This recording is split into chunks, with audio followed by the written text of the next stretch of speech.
Thank you, Titus, for opening us into the worship hour today. Thank you, everyone, for taking the time to join in this morning worship and uniting our hearts for the Word of God, for the things of God.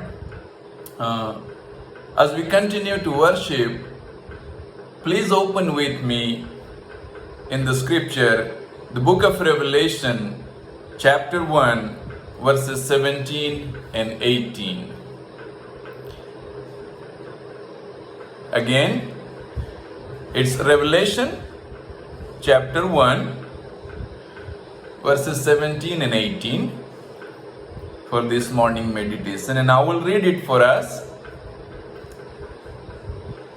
John is writing these words. He says, "When I saw him, I fell at his feet as if I were dead. But he laid his right hand on me and said, 'Don't be afraid. I am the first and the last. I am the living one. I died, but look, I'm alive forever and ever. And I hold the keys of death and grave.'" This is the word of God for this morning, dear friends. John, man of God, is imprisoned in an island called Patmos. And there, in that context, in those days, when you are imprisoned, you don't have your hope of coming back. You're surrounded with complete uncertainty. You're locked down, you're isolated, you're quarantined forever. You do not know if there will be any rescue for you, and that's going to be your end. That is the kind of scenario the man of God is stuck in. And then these words he is writing down after that experience. Things have not been as easy as he expected for himself. Things have not been as easy as we expected for ourselves. We are not able to see things clearly anymore. We are like surrounded with so much uncertainty these days that it's like it's fog everywhere, and we will say, when is this gonna come to an end? When will that start? Or how long will it take to normalize life? These are the questions and many more questions that you and I are surrounded with today. It's almost like a Patmos experience for us, imprisoned in our own homes, imprisoned in uncertainty, imprisoned with fear of sickness and death. That was John's context. That's very close to what we are getting into our experience today. Persecution and suffering was his experience. Imprisonment at Patmos was his experience. Hopelessness and uncertainty was his experience. For some of us, these experiences are very real, even though we may be our own homes.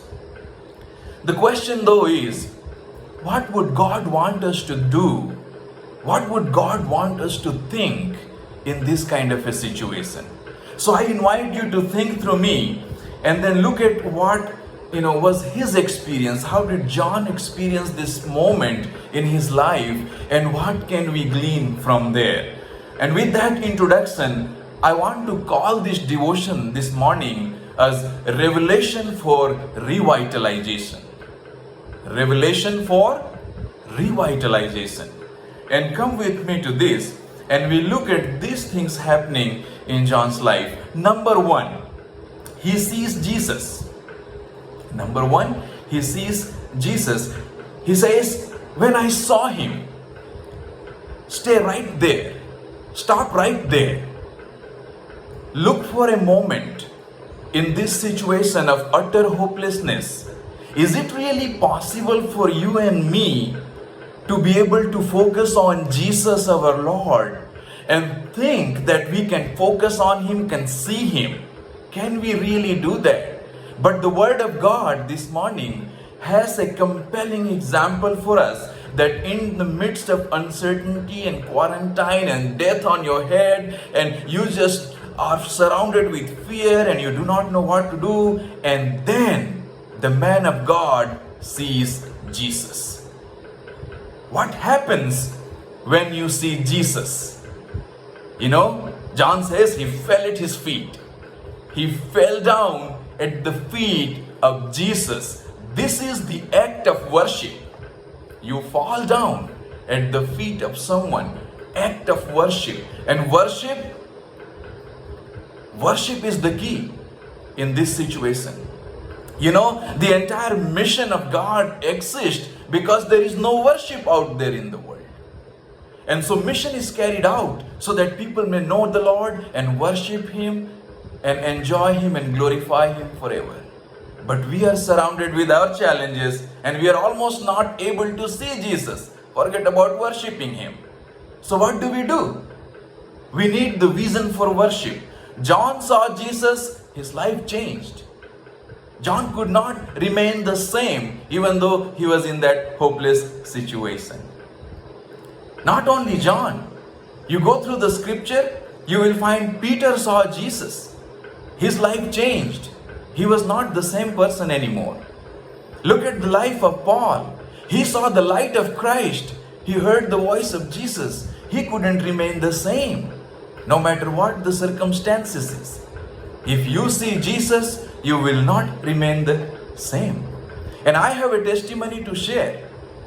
In the darkness of Chhattisgarh, Bastar, idolatry and witchcraft and hopelessness and death and fear and all those things that you can imagine that will depress your life.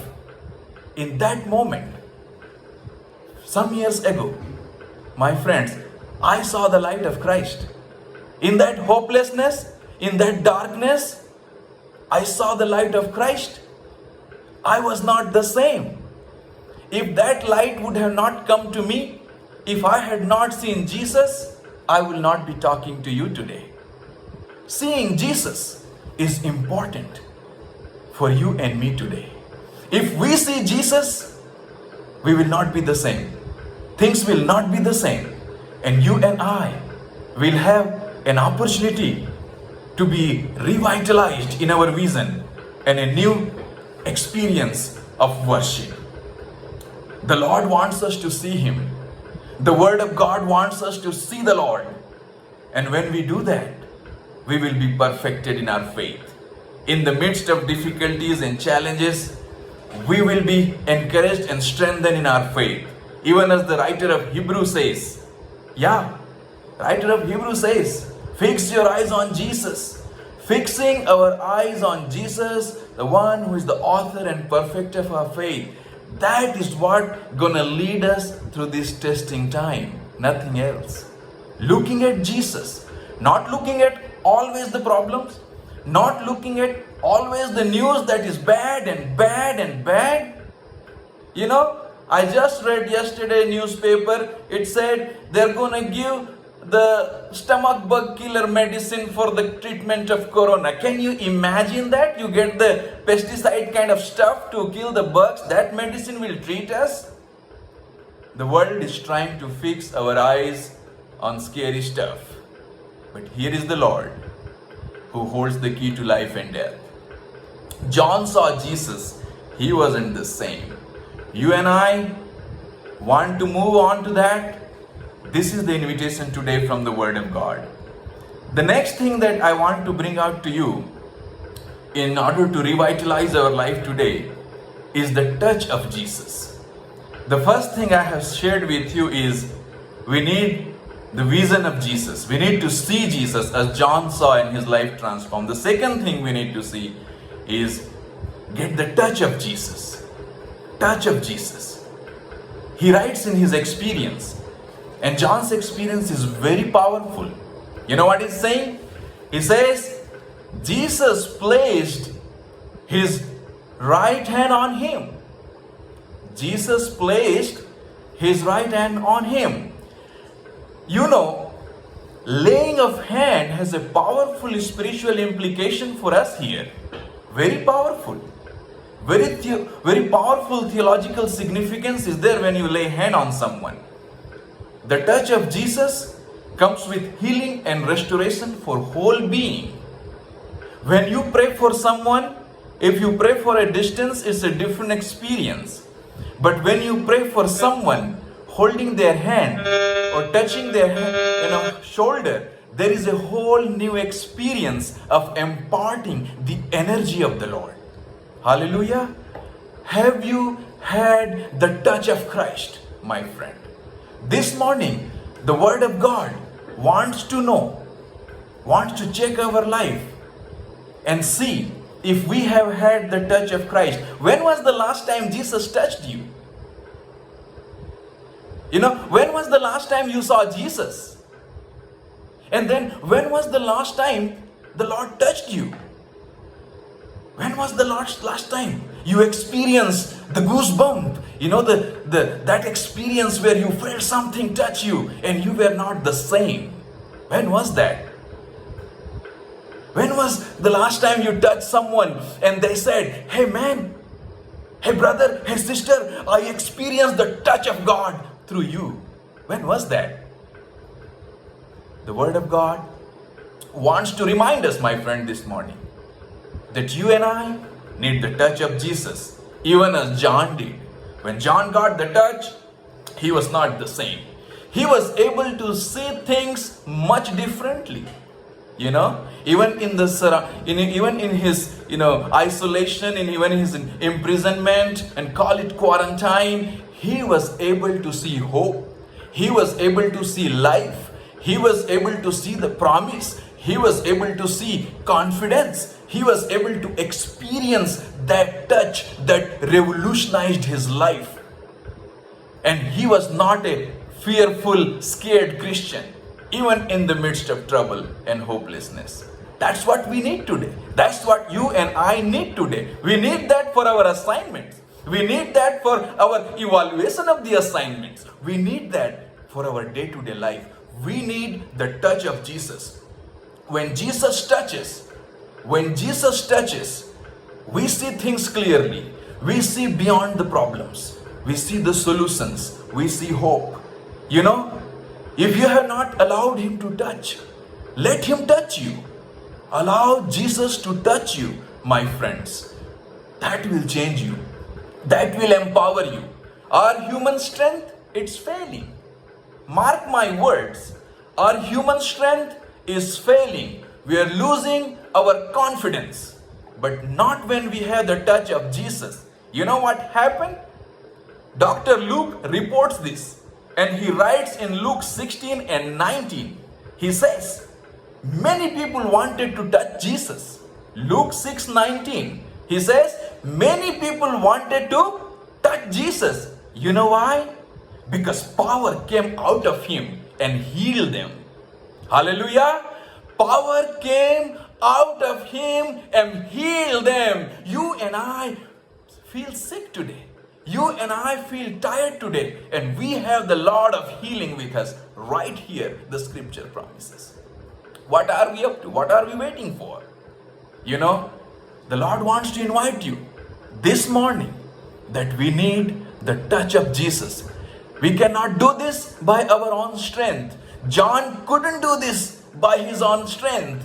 He needed the revolutionary, transforming touch of Christ our Lord. Hallelujah.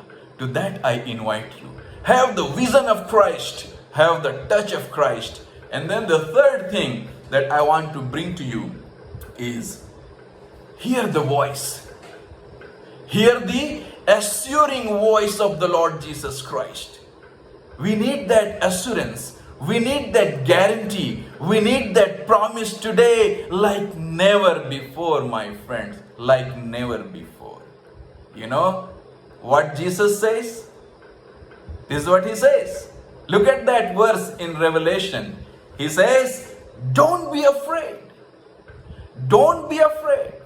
Look at that verse. You really need to look at it. Believe me, whether you have the Bible app or you have the physical Bible open, whatever you have, look at it. It says, don't be afraid.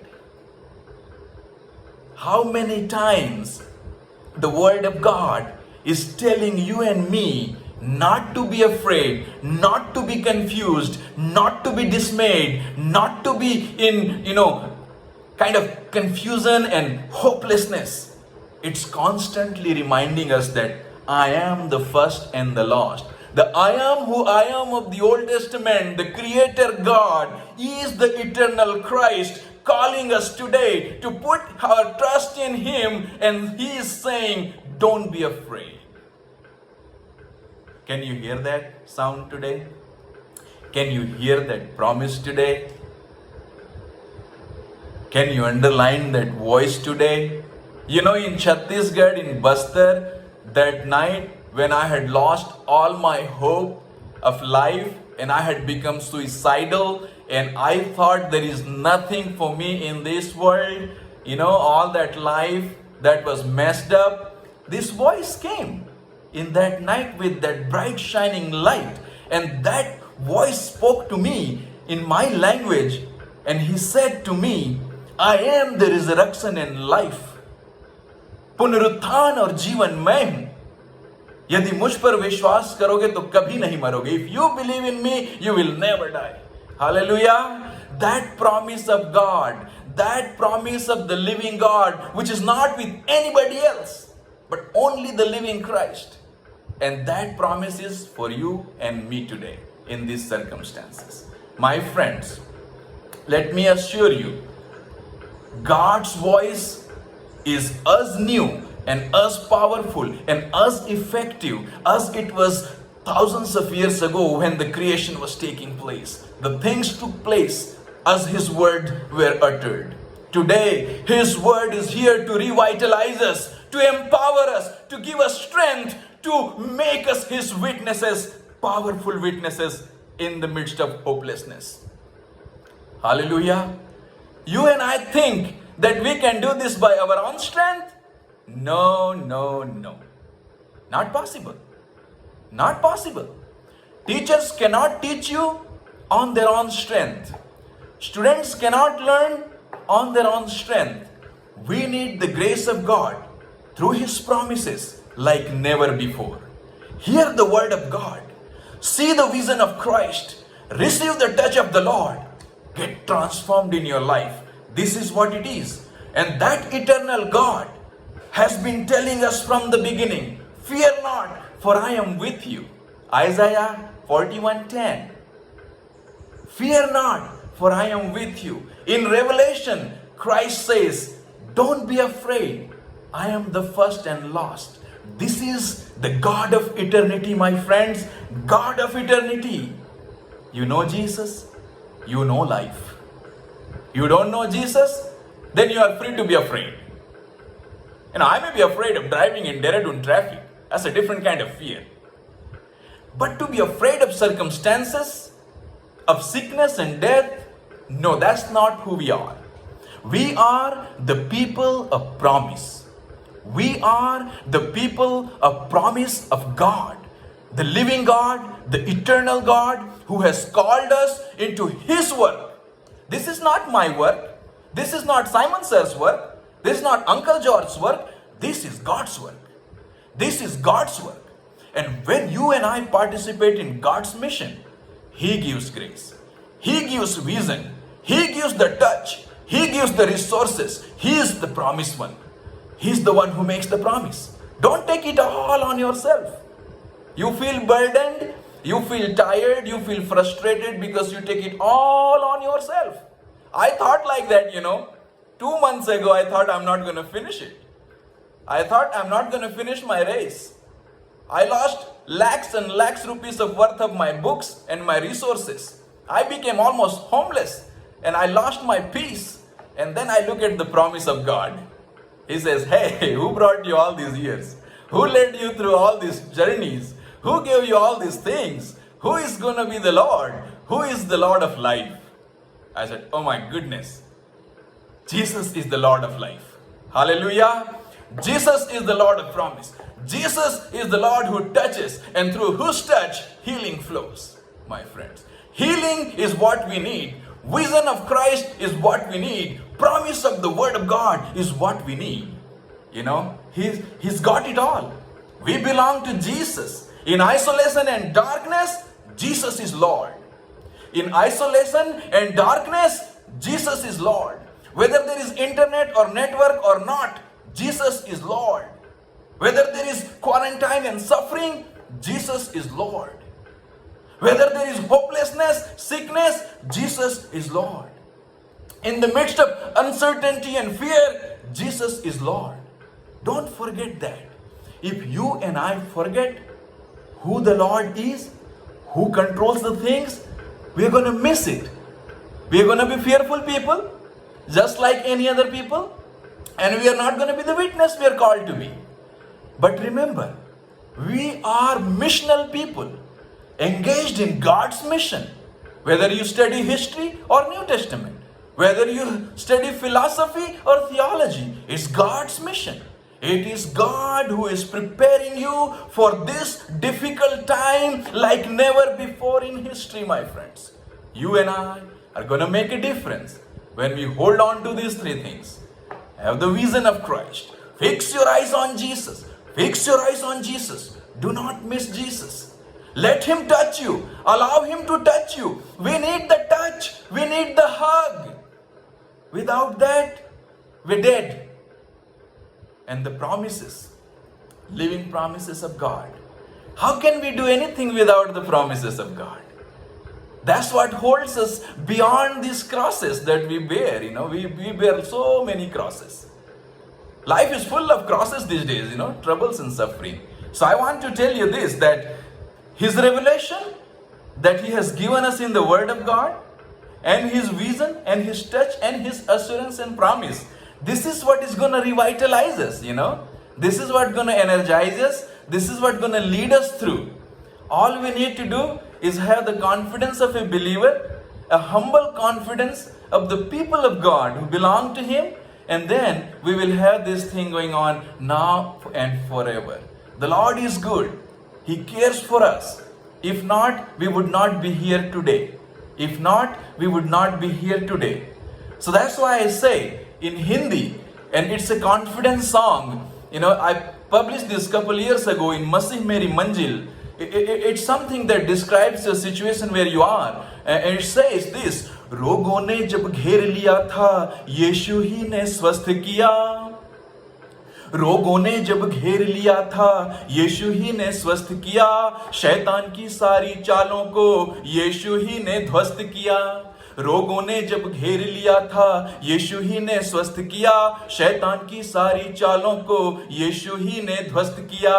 मुक्ति जय की यही खबर, मुक्ति जय की यही खबर फैलाऊं साथियों. हालेलुया यीशु की जय गाऊं साथियों.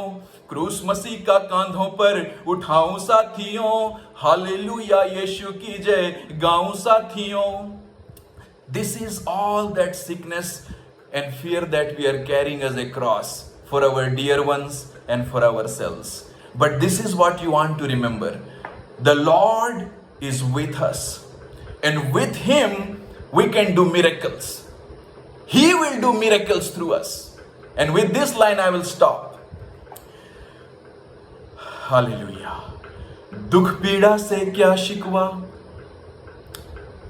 दुख पीड़ा से क्या शिकवा, बन महामनुज सह जाऊंगा. दुख पीड़ा से क्या शिकवा, बन महामनुज सह जाऊंगा. ईश्वर पथ कलवरी पर चलकर युग परिवर्तन लाऊंगा. दुख पीड़ा से क्या शिकवा, बन महामनुज सह जाऊंगा. ईश्वर पथ कलवरी पर चलकर युग परिवर्तन लाऊंगा. यीशु में हर चमत्कार, यीशु में हर चमत्कार कर जाऊं साथियों. हालेलुया यीशु की जय गाऊं साथियों. क्रूस मसीह का कांधों पर उठाऊं साथियों. हालेलुया यीशु की जय गाऊं साथियों. Hallelujah. I will sing the glory of the cross. I will carry the cross of life with all that it brings. And I can do this because He gives me strength. Like Paul says, I can do all these things. I can suffer all these things. I can bear all these things because of Christ who gives me strength. My prayer for you this morning is that you will have the vision of Christ, that you will experience the touch of Christ, and that you will rest on His promises, that He is the God eternal who holds the key to life and death. There is nothing for us to fear because we belong to Him. Hallelujah. God bless you. Amen.